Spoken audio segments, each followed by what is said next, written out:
আসসালামু আলাইকুম। আশা করি সবাই খুব ভালো আছেন। আমি আলহামদুলিল্লাহ ভালো আছি। দুপুরে রান্না থেকে আজকে ভিডিওটা স্টার্ট করলাম।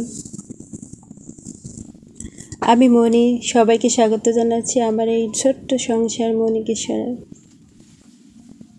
আজকে একেবারে সহজ রান্না করব। সহজ রান্না করতে গিয়ে ঝামেলা পড়ে গেছি, সেটা বলছি একটু পরে। রান্না করছি মুগ ডাল মাছের মাথা দিয়ে। বাড়ি থেকে আসার সময় খাবার দিয়ে দিয়েছিল, তার ভিতরে রুই মাছ ছিল আর মাছের মাথাও দিয়েছিল। মাথাটা আর খাওয়া হয়নি। চিন্তা করলাম কি করব, ফ্রিজে রাখা আছে, তো মুগ ডাল দিয়ে রান্না করি, কারণ আপনাদের ভাই খুব পছন্দ করে রুই মাছের মাথা দিয়ে মুগ ডালের মুড়িঘণ্ট, তো সেটাই করব। তারপর গরুর গোশ ভুনা করা আছে ফ্রিজে, সেটা আলু দিয়ে রান্না করব। এই মানে অর্ধেক রান্না করা আবার অর্ধেক করব এখন। কিন্তু বিপাকে পড়েছি এটাই যে রান্না করতে গিয়ে মাঝপথে আমার গ্যাসটা ফুরিয়ে গেছে। সাথে সাথে ফোন করলে দিয়ে যেত, কিন্তু এমন একটা পরিস্থিতিতে পড়েছি যে ফোন করতে পারছিলাম না। তাই কি করব ভাবতে ভাবতে পরে চিন্তা করলাম রাইস কুকারে ভাত রান্না করা যেহেতু হয়ে গেছে, তো বাকি রান্নাটা আমি রাইস কুকারেই বসিয়ে দিই। এই তারপর আর বেশি কিছু করতে পারলাম না। ভাবছিলাম করলা ভাজি করব, সেটাও করতে পারিনি, কারণ ভাজা তো আর সম্ভব না রাইস কুকারে।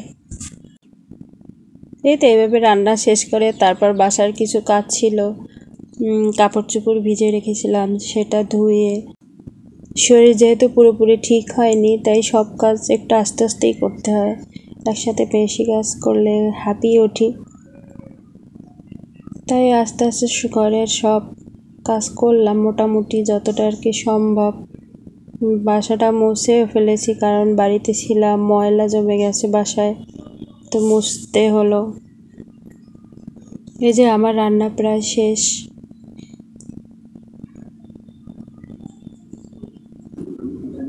সব কাজ সেরে খাওয়া দাওয়া করে মেয়েকে নিয়ে চললাম কোচিনে। তো ওখানে কোচিনে যাওয়ার পরে কিছুক্ষণ বসেছিলাম। প্রথম কোচিংটা শেষ করে ভাবছিলাম বাসায় চলে আসব, কিন্তু ওখানে আমরা যে ভাবিরা বসে থাকি, তা আবার মন খারাপ শরীর খারাপ দেখে, শরীর খারাপ থাকলে তো এমনিতেই মানুষের মন খারাপ থাকে, তাই না? তো তাদের বাসায় নিয়ে গেল। তো আমরা তিনজনে যাচ্ছিলাম তাদের বাসায়। যাওয়ার পথে যে আমাদের চৌমাথা বাজার, এখানে অনেক ফল, বিভিন্ন ধরনের সবজি, মোটামুটি সব কিছু এখানে পাওয়া যায়, খুব ভালো লাগে। এই রাস্তাটা অনেক বড়, দেখতে অনেক সুন্দর, পাশ দিয়ে হাঁটতে খুবই ভালো লাগে। এখানে এই যে অনেক ফুল গাছ, বিভিন্ন ধরনের ফুল গাছ এখানে রাস্তার বাইরে থেকেই দেখা যায়, আর রাস্তাটা থেকে হাঁটতে খুবই ভালো লাগছিল। ভাবিদের বাসায় বাকি পথটুকু হেঁটেই গেছি। তারপর সেখানে মেয়ের ছুটি হওয়া পর্যন্ত থেকে সন্ধ্যার চা নাস্তা করে চলে এসেছিলাম। তো আজকের ভিডিওটা এই পর্যন্তই। সবাই খুব ভালো থাকবেন, আমাদের জন্য দোয়া করবেন। আল্লাহ হাফেজ।